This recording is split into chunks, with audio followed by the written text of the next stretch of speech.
It is the December meeting of the Stage Hypnotist Mastermind, and I'm psyched to be able to share with all of you, whether you're watching live or on the replay, my good friend Michael DeSchalit, who is a time-tested veteran in this industry. If you haven't heard of Michael, you should have, because he's done a lot more than a lot of us. So you're in for a treat today. Michael, how are you?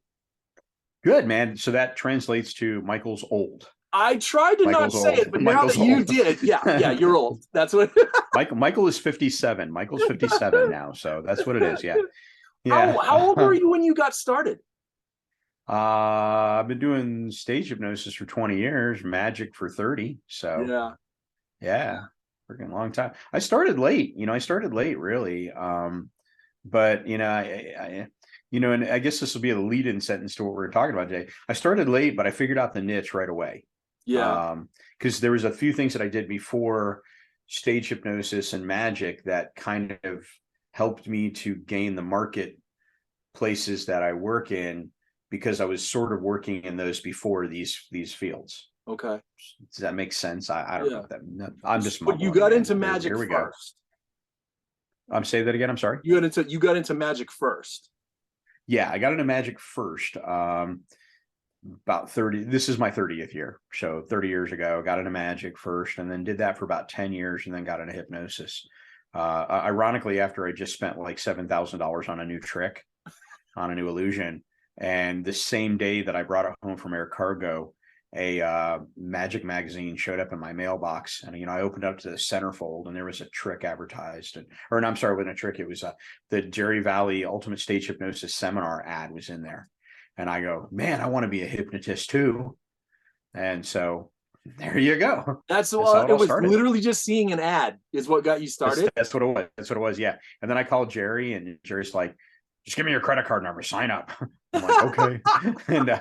I miss Jerry. I miss Jerry a lot. Yeah. And he, if it wasn't for him, I'd just be doing magic all the time. So Tommy and the host of trainers they had, Orman McGill and Chuck Magnosa and Selena, I think her name was, and Christina Kaya, and there was a Alex Mitt, who just passed away not too long ago, and Lynette, his girlfriend.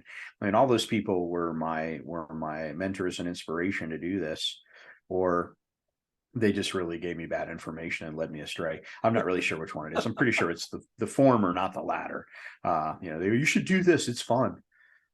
Okay.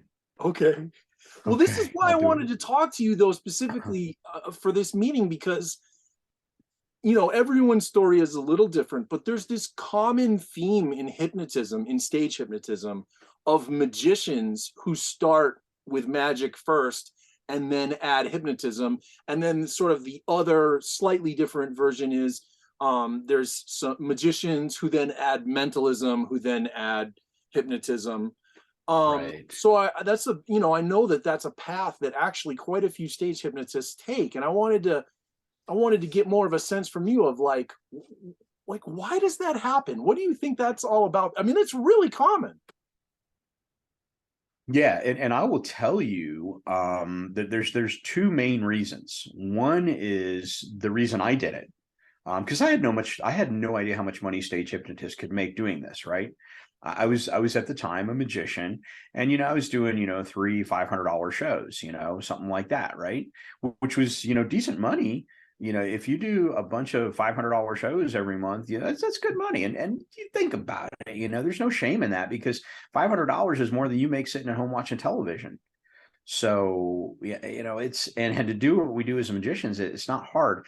However, here's the second reason people do it. The first reason is people do it to make more money doing hypnosis shows. Okay. The second reason is by carrying less equipment. So I was doing illusion shows. And like I mentioned to you before we started this transmission here, that I had purchased this, this big trick, $7,000 trick, and it weighed 350 pounds. Wow. And it took 45 minutes to assemble out of the packing crates every time you do it. And then you got to take it apart and precariously put it back in this packing crate, which you couldn't fit a fly's fart in there And there, I mean, it fits snugly in there so it doesn't get damaged, but you got to take the time to do this. So you got an extra hour in there of setup and teardown time for one trick that lasts 3.5 minutes on stage and weighs 350 pounds in 2 packing crates. And then you got to have a truck and a trailer and a van and a place to store it. And my garage was full of all this crap. And you know, and quite honestly, illusions are a young man's sport. It's a lot of work. It's a 19-hour day to do an 1.5 hour illusion show. Okay, let that sink in. You know, you all know what your set time is as a stage, right? Okay, well, my set time was, you know, 13 hours. And then, you know, with programming lights and all that stuff, my strike time was another 2 or 3 hours. And then going back home and repacking all this stuff correctly, because the theater wants you out quick. So you just got to throw stuff in the trailer. So there's that. So I think that's the 2 reasons why people do it. Plus, I don't know, there's sort of an allure of hypnosis when you're a magician, especially if you go magic mentalism hypnosis. There's sort of an allure. Hypnosis is propless mentalism. Okay. And magic is stupidly expensive sometimes. It really, truly is. If you know, there's tricks where you can spend $600 on one trick. You know, granted, you can start a religion with that trick because it looks so good. It looks like you're conjuring miracles, but $600 for one trick is a lot. It's a lot when you're making $300 a show or $500 a show. So I think that's why they do it. That's kind of I mean, that's why I did it. I don't want to carry the heavy crap around anymore. I'm lazy. How did it develop for you in terms of like balance? So like you're doing magic, then you add hypnotism. Did it get to a point where you were almost exclusively doing hypnotism, or did you keep it like, you know what I mean? How did that break down? Yeah, it did. It did. And it got to the point where, you know, I'd get calls for both magic and hypnosis shows. And even in my stand-up comedy magic show, I've got you know, I set up in about 10 minutes now, 10 or 15, about 15 minute setup time now. Like when I'm doing my show downtown in Vegas, I've got a 10 to 15 minute setup, which includes everything that I need to do to walk on stage to do the show, which isn't bad, but that's just stand-up comedy magic. I've got a rolling case, everything fits in there. Boom, it's easy. So I'd get calls for both stand-up comedy magic shows and hypnosis shows. And I would still like doing them both because they were different and they were fun. And then after a while, I'd get a call for a magic show and I go, oh, geez, I got to load this damn case, 65 pounds in the car. And I got to set up all this stuff. And I got to make sure, you know, I got all my props and that everything's working and everything's in good looking shape and all that. Oh, I got to rebuild this one. And so after a while, magic became a nuisance for me. And I stopped doing magic for a few years and focused entirely on hypnosis. Ironically, now I'm back doing, probably this year, I think I'm going to do more magic shows than hypnosis shows, or pretty close to 50-50. But I've refined that along the way, though. I sort of refined the process. Back when I was doing magic and hypnosis, my setup time for magic was about an hour. You know, now it's 10 to 15 minutes, 15 if I really take my time. So there is a balance. There is a point where you kind of go, gosh, hypnosis is easier. I walk in with a backpack, I plug in and I'm ready to go. Yeah. I've talked with some performers over the years who are the magic and hypnotism folks. And one of the themes that comes up over and over again is the idea of a hybridized show where you're actually doing both in the same show. I've never seen anyone who's really done it. Have you? I've done it. And you know, I will tell you right now, to all of those of you that are listening and going to watch this replay that want to do a hybrid magic hypnosis show, don't. It's the work of the devil.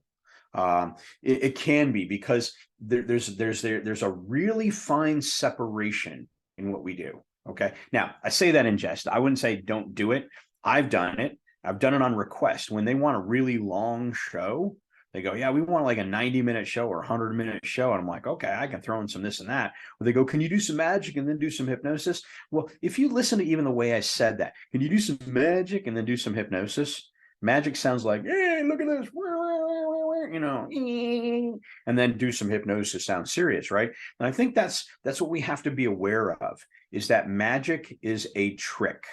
Okay, whether the audience knows how the trick works or not, in their mind they go, there's a trick to that.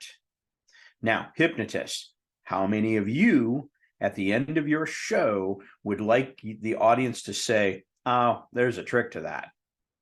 None of you. None of you want that.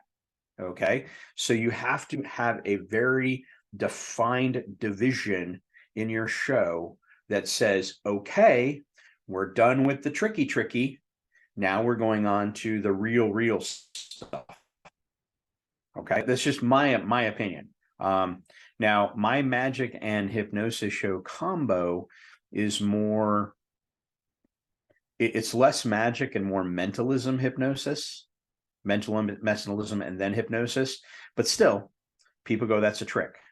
Okay, and you have to be careful as a mentalist. You don't want to, how do I say, you don't want to flat out lie to the audience and go, yes, I have special powers, I can read your mind, but you want them to think that you can. Okay, you don't want to deceive them so much that you can start a new religion with your skills. Okay, Banachek is a great magician. In his show, he says flat out in his pre-talk as he's starting his show, he says, I'm going to do things that make it look like I'm reading your mind and doing this and doing that. But, you know, I'm really just good at reading people, really just good at reading the situation and looking at posture and body language. And so he goes, you know, I'll let you be the judge. So he tells you right then and there, everything's a trick. But then when people leave, they go, yeah, that's pretty real. Okay. Now, he does some hypnotic languaging in his shows. So which then crosses that line, but he does it in a very, very serious way. It's not hokey magic. It's not, look at the rabbit. You know, that's why I don't do magic in my show. I do mentalism magic in my hybrid show. Do you weave them constantly throughout the show, or is it like a two-stage, almost like you're opening for yourself? I do a magic show and then a hypnosis show. Yep, I get the magic stuff out of the way first. And typically my hybrid show is 30 minutes of magic, and then magic mentalism, and the rest of balance, like 60 minutes, 70 minutes of hypnosis show. Typically they're about 90 minutes. 100 minutes is kind of getting to the point where, you know, it gets a little tedious at that point. My mentalism now is much more Darren Brown-esque than most, I would say. I try to bring in elements of emotional connectivity to the tricks that I do in the mentalism portion of the show. So that way people can go through that full emotional sort of response, happiness to fear. I end the mentalism part with the smash and stab, it's called. Basically, I've got 5 blocks of wood. One of the blocks of wood has a big 7-inch construction nail that sticks up through the top of it. Each of these blocks go in a bag. They shuffle up the bags. We smash them down with our hands. Okay. And hopefully I don't smash my hand down on that one. And so that it's fearful, because the way that I do it, I want to inspire fear in the audience. I want to get them emotionally frazzled. I want to get them to the point of emotional orgasm. So that way they are much more suggestible, if you will. Okay. So when I transition into the hypnosis portion of the show, there we go. Now, I want to mention something too. I just remembered something. When I'm doing my regular hypnosis show now, there's looks like Dan Candela is logging in. Well, we'll have to not talk about that anymore. Hey, Dan. So anyways, so when I open up my hypnosis show now, I open with a magic trick. I opened with this really cool torn and restored newspaper. It's newsflash. It's about a $350 trick. It's stunning, and it goes like this. I was all sides. I tear it in half again, tear it in half again, and boom, it restores to a full newspaper. I show all sides again. My opening line after that, because I don't want the audience, even with that one little attention getter trick, I don't want the audience going, oh, that's a trick, and so everything else is a trick too. What's the secret to hypnosis, right? What's the trick to that? So what I do instead is I close and I say, so any questions? This is just a funny little line. I say, now what you just saw was an optical illusion, but what you're about to see on this stage tonight, and I point back to the chairs, will be very, very real. People that volunteer to be in the show, they're going to be able to see what I tell them to see. They're going to be able to hear what I tell them to hear, and they're going to be able to feel what I tell them to feel. It will be very real to them. So now I've just said, trick, that was a trick. We're done with that. Now let's do the real stuff. Do you pull better volunteer numbers when you open up with the magic? Do you feel like it builds more rapport and gets you more volunteers, or is it about the same?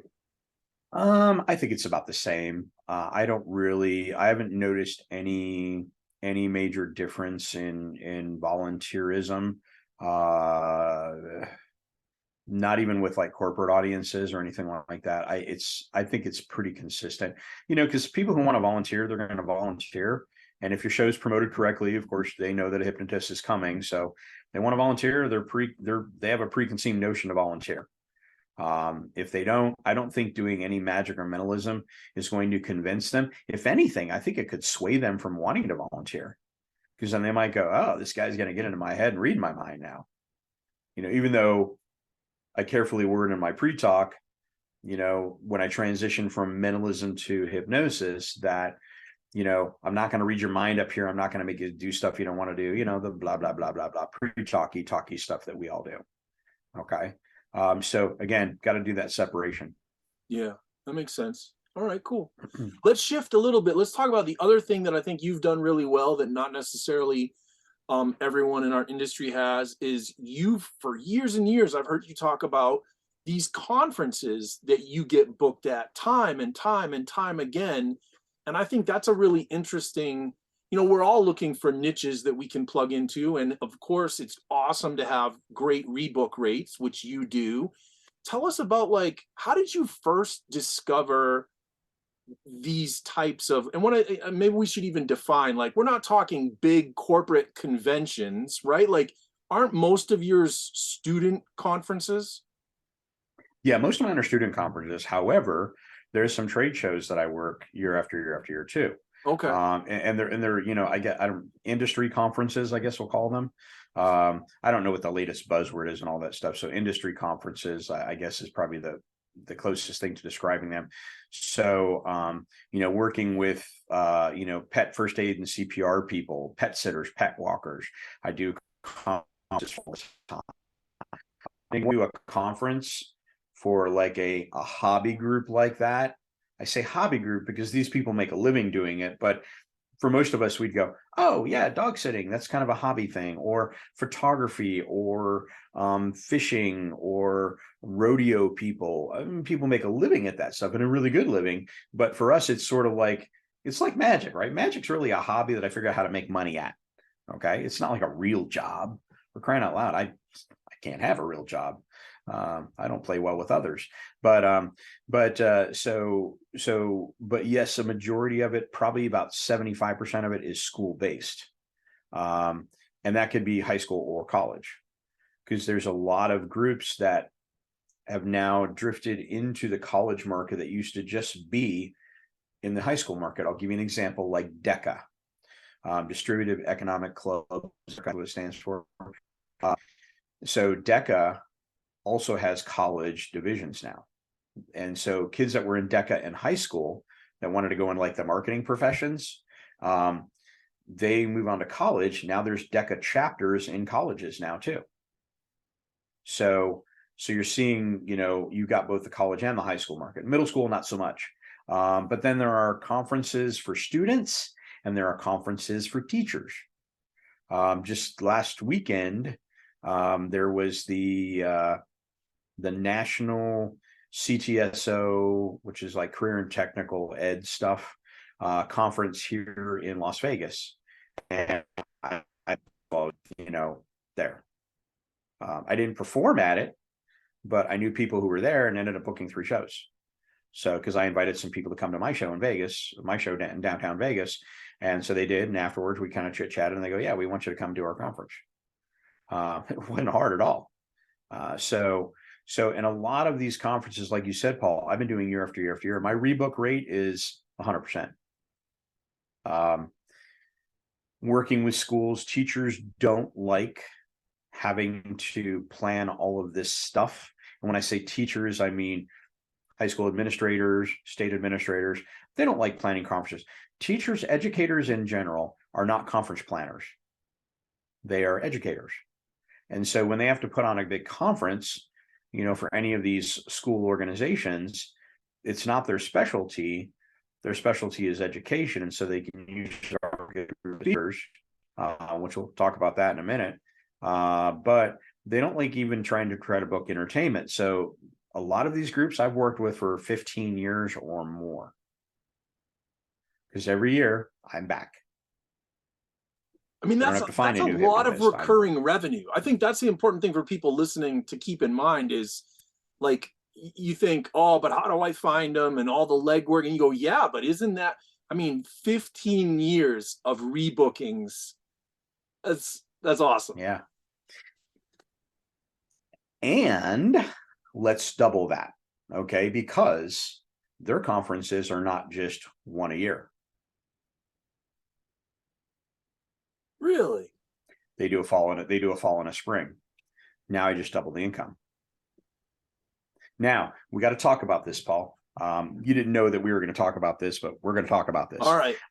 Okay.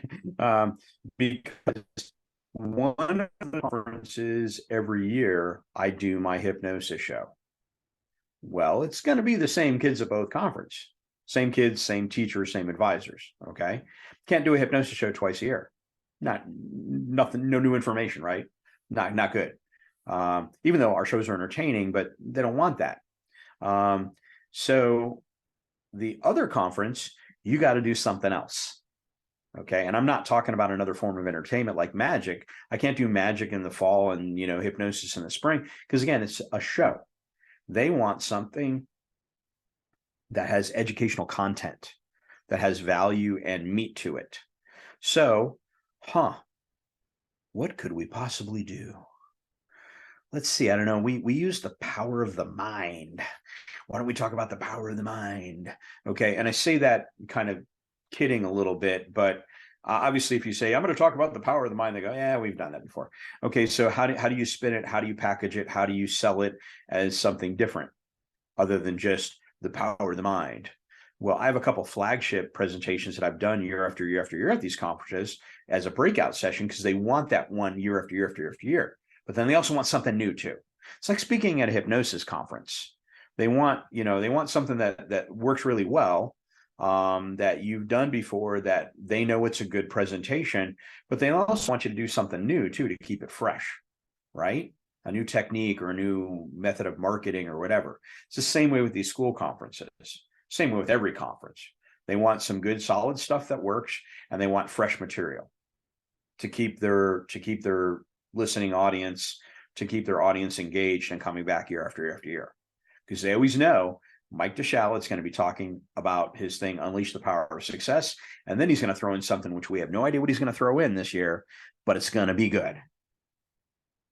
And so I have to come up with something new every year. So I do presentations, breakouts, keynotes, presentations, one of those conferences a year. And then the other one, I do a hypnosis show and sometimes some breakouts too. Michael, how did you first crack into that? You must have just been through some kind of a relationship, a person, conversation, because there's no central clearinghouse for this, right? It's not like you can go to one central database and find all the educational leadership conferences that are happening. They're all running as independent organizations. So how'd you do it? Correct. Correct. Yeah, they all run as independent organizations. Yeah, that's a good question. How do you break into that? Some of it is luck. Some of it is, you work from the bottom and you work your way up. So meaning you might do I'll pick on DECA again. That's just an easy one to talk about. Maybe you do a fundraiser for a DECA club in a high school. And then what are they raising the money for? Oh, they're raising the money so their kids can all go to state DECA conference. Oh, okay. Well, then their advisor tells the state DECA coordinator that, we have this hypnotist. He helped us raise money to, oh, really? Oh, so we'd love to have a hypnotist at our DECA conference. And then you just get lucky and you work your way up the ladder. Okay. Or if the DECA state advisor hears that you're doing a bunch of fundraising shows for DECA chapters all over the state, they're going to want to know this is good. And then they want you to come to their conference. Or you work from the top down. You approach all the state directors of these different groups like DECA, and you say, hey, here's what I offer. And for me, that's kind of how it worked. I had a friend who we had a mutual connection working in schools. I started off in school fundraising. So I was the guy that taught your kids how to sell chocolate and gift wrap and cookie dough. Okay. So we had a mutual connection in working in schools. And then he became a state advisor for one of these groups. And he hired me to do some magic there. And then magic turned into hypnosis, and then it turned into things. Well, he often had other state directors come to his conference. So then they saw me there and they go, how do we get you at ours? And you got to, sort of creatively think, how can I duplicate or replicate what I'm doing for him, for you? Well, it's easy. How do you replicate and duplicate a hypnosis show? Just because you do a show for XYZ Corporation doesn't mean you can't do the same show for PDQ Corporation. They're two different shows. Those people don't even know each other. In this case, they do, but different students, different demographics, different conferences. So it's rinse and repeat. Once you get into one, it's easy to follow up with the other ones and get in with them. Sort of answer that question. Absolutely. That's smart. Yeah. So I think the key it's legwork too. It is legwork, right? You have to learn the hierarchies. You have to learn the organizational structures, and then you can work within those structures. But you've got to take the time to learn how that works. I had a very similar experience when early on, I got into fundraising, and I was doing high school fundraisers, and the amount of rebookings you can get from that is just fantastic, because, you do a fundraiser for the freshman class, but then you do another one their sophomore year because they had so much fun. And then their junior year, maybe you do another one, or maybe they just want you to come work their after prom party. Like, it just keeps going and going and going. It's a really nice thing to tap into. It's great. Yeah. And there is that cycle, and a lot of times, and so caution, if you're going to start working in that market, you got to make sure your show stays fresh too, because you're going to see kids sometimes 4 years in a row. And now with grad nights, that's different because they only graduate once. You see them one time in a row. But with like what you're saying, doing a fundraiser for a freshman class, well, then they become sophomores and they're all trying to raise money for prom or whatever. And then they realize, hey, you did our fundraiser for us. How'd you like to work at our after prom too? Different show though, because you've done that fundraiser earlier in the year to help them fund the after prom. So your after prom show better be different. Yeah. Because they don't want to see the same thing. Yeah. So yeah, it's there's some precariousness to it, but the rebookings, like you said, just sort of come naturally if you ask for them. Okay, if you ask for them. I'll tell you a quick story. There's been a high school I've been working with for this one only about 10 years now.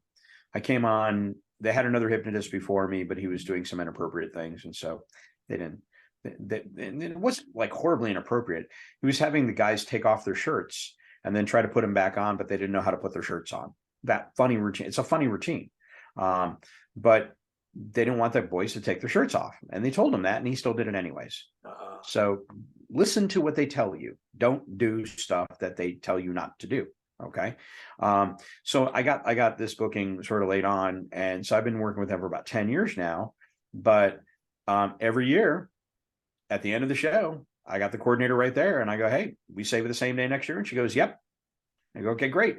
I will have an agreement in your email box in 3 or 4 days when I get back home. And let's take care of this now. Let's not wait. Let's sign it. And let's, don't worry about the deposit yet. I'll call you when I need that when I'm booking travel, but let's get this on paper. Once I get you on my contract, you automatically go into my calendar. Okay. Are you all paying attention to this? Okay. This is important. The words that you use make sense to people. Okay. It's a little bit pressury, isn't it? Once you get that contract back to me, then it gets you in my calendar. If you don't get it back to me, you're not on my calendar, which means somebody else can have that date. All right. So my contracts for the following year are signed. I have a verbal agreement right when I walk off stage with the show. I have a written agreement within 3 or 4 days after that, maybe a week at the most. I just had a client call me for one of these. It was a grad night show. They go, "Oh man, we just realized I'm doing the books for our project graduation, and I just realized that we missed the deadline to send you a deposit." And I'm like, "Okay, I forgot. Whatever. I don't care. I mean, I've been worked with these people for 16 years. I've done every project graduation they've ever done at this school. I'm coming back." Okay. So I'm not worried if they send me the $300 deposit or whatever it is I asked for. Okay. And she goes, "Well, how do I get that to you?" She goes, "The deadline was like the middle of November." And I'm like, "Oh, that's okay. Don't worry about it. Just send it to me now." And so now I've trained them all to worry about stuff like that. They worry that they're going to lose me. And so I have right now, my grad night season and my grad season is fully booked for 2023. And I don't mean tentative dates. I've got paper. I've got paper on everyone, signed paper. And I don't even want the deposits right now because it's more stuff I got to figure out where I'm putting it. Right. I'd rather get the deposits when I'm going to book the travel. So, but in the contract, it says you'll send me a deposit, then whatever. Okay, fine. So I don't know. We tangented there a little bit. But the finish of the story was at that grad night where I said, "So we save the same day next year?" And she goes, "Yes." I got the contract to her. I had it signed back the same day that I got it to her electronically. She electronically signed it and sent it back to me. A friend of mine does some strolling mentalism at that grad night. And I told him to do this. Told him to do this, and he didn't do it. And they got another magician to come in now. And he lost a 5-year gig that he had. He was there for 5 years. Yeah. It's good money. Yeah. For a magician, it was really goes back good to money. what you said earlier. That's so important for particularly new hypnotists is teachers are perpetually overworked. And what you said earlier was they're not conference planners. And it's like, but yet they end up having to wear that hat, right? They take on all this extra shit that really they don't want to do, but they just know if they don't do it, no one will.